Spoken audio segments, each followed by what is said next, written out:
Which GM would you want to be for the 2020 draft? Peter gets the trivia question. If he gets it right, he gets the first pick in the draft. The Dolphins have 3 first-round picks this year. The last time they used multiple picks in the first round was 1992. Who was their first pick in 1992? Miami Dolphins, multiple first-rounders. Peter King was covering the NFL. He should know this, folks, because he knows everything. I'm just trying to increase the pressure. Who was their first pick in 1992? Let me give you a hint. Let's hear your clue. Let me give you. Here's the hint. He still is part of the National Football League today.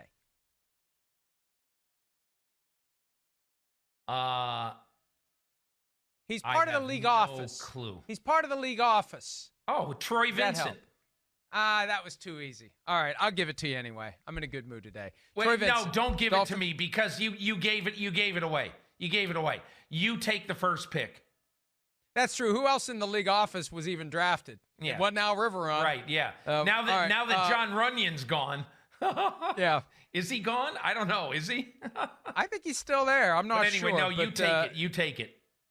All right. I thought about this, and I considered a bunch of different names, and I think this is as simple as it can possibly be. I want to be Brett Veach because I have Patrick Mahomes, right? I got the ring. I got Mahomes. I'm the guy who found Mahomes, so nobody's going to second guess me with anything I can do. I could draft Troy Vincent with pick number 32, and no one's going to call me into the principal's office because I'm the guy who found Patrick Mahomes. I got the ring. I got 20 or 22 starters coming back. I am drafting for luxury. All the other schlubs are drafting for need. I'm just drafting because I have the pick. I may as well use it on somebody. So let me be Brett Veach in this draft, Peter. As much as there's going to be pressure ratcheted up on me because I am the general manager under the biggest spotlight in all of the NFL, I would want to be Chris Grier. And look, Mike, we can talk about whatever you want to talk about. Would it be the right pick to take Tua? Would it be the right pick to take Herbert? Are you afraid of Tua long-term because of his health? We all get that. He's going to have to take a calculated risk with this pick without any question. So the reason that I want to be Chris Grier is not because he's either going to be a genius and the executive of the year in 2 years for doing this, or he's going to be the village idiot and he's going to get fired. The reason I want to be Chris Grier, I'm going to give you, let's assume that he uses the 5th pick in this draft on his quarterback somehow, okay? Whether he has to move up a little bit or whatever. But that 5th pick is going to be his quarterback. I'm going to give you 4 other numbers right now, Mike. And those 4 other numbers are 18, 26, 39, and 56.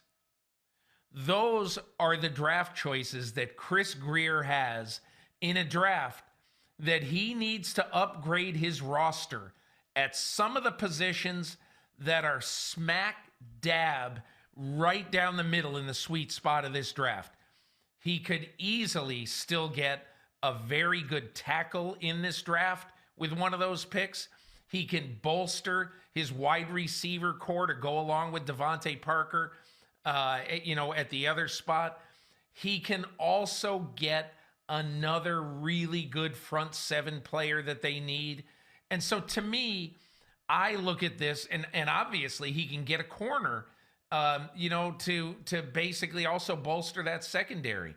And so to me, I look at this and I say, I understand there's all that pressure on you up there getting your quarterback, but I'm fine because I got 4 more picks in the top 60. My only concern about being Chris Grier in this draft is the inability to work up the draft the way that you would in any other year. Like, it's always good to have 3 first-round picks. This year, it's more precarious because you don't have the private workouts. You didn't have the facility visits. Brandon Beane, the Bills GM, told me last week. But nobody else did either. I understand, but but every time you roll the dice, it's more of a crapshoot. It's already a crapshoot. You're shooting even more crap this year. I'd rather have 3 first-round picks in a year when I can do more homework and have a better feel about the guys I love and feel less like I'm just throwing a dart in the dark. That's my only concern about being Chris Grier.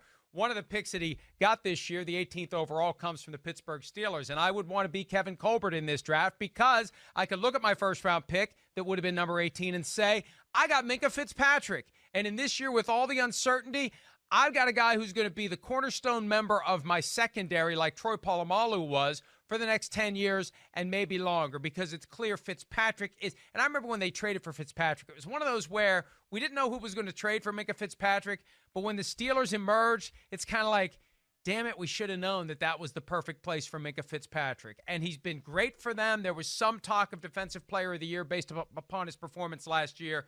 That's my first-round pick. I've already used it. I'll watch Minkah Fitzpatrick highlights when that 18th pick is on the clock, and I'll say good luck, Chris Grier, making use of that pick when you haven't had a chance to get ready for this draft the way you've gotten ready for every other draft. So let me be Kevin Colbert. Also, Kevin Colbert pretty good at finding receivers in the mid to late rounds of the draft, an incredible track record. They need receiver help.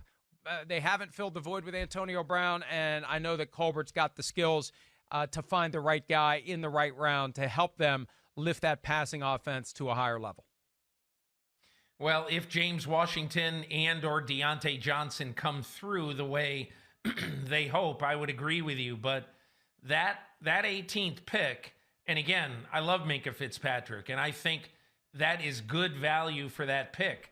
But they obviously have needs, the Steelers do, with a bunch of veteran players getting older. But again, I can agree with you on that one because I like that trade for the Steelers. So my second guy is going to be John Lynch, and this is the reason why. So he knew that he couldn't pay all of the defensive linemen that he had.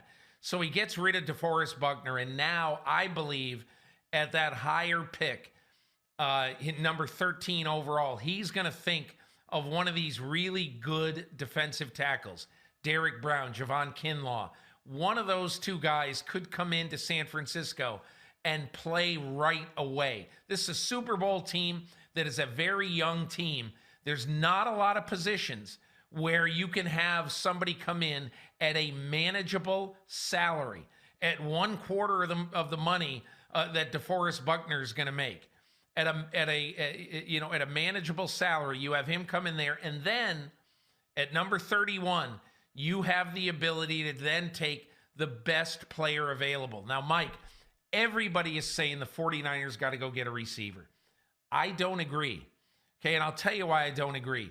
Because Kyle Shanahan can make receivers out of what I called in the last hour trait receivers, like Deebo Samuel.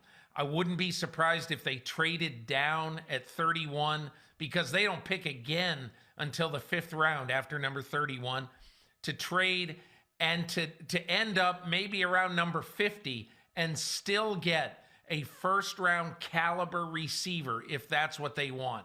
So to me, when I look at John Lynch, I see a guy who's got a lot of things in this draft that he can do, and they're all good. All right, let's get through round 3 quickly because we got to get to break. But I will go with Jerry Jones just because I'd love to be Jerry Jones for 3 days. I'd love to live like Jerry Jones for 3 days. I'd love to have no accountability, right? All these other guys have to worry about getting fired. Jerry Jones has been asked the question. I remember the Bob Costas interview 10 years ago. Would you have fired yourself by now? And he said, I probably would have. But you know what? I can't. I'm the owner of the team. And you could do the draft one day in your mansion, one day in your bus, one day on your yacht, right? And still comply with the stay-at-home orders. I want to be Jerry Jones. I don't know that I can handle it more than 3 days. I don't know that that I've got the Johnny Walker Blue tolerance or that I ever will, but I would love to be Jerry Jones for this draft just because I've seen some of the clips and some of the interviews they've done with players, and it just would be great to be the GM of the Dallas Cowboys and not have to worry about getting fired no matter how badly I screwed it up. All right, Peter, who you got? I'm going to be far more boring. I'd say I want to be Marty Hurney. I want to be the Carolina Panthers general manager for 2 reasons. Number one, I can get a franchise cornerstone player at number 7. If I so choose, I can also trade. That is going to be a spot where teams are going to want that pick. So if he wants to, he can trade down a little bit, or he could get a cornerstone tackle that'd be potentially a left tackle for his team for the next 10 years.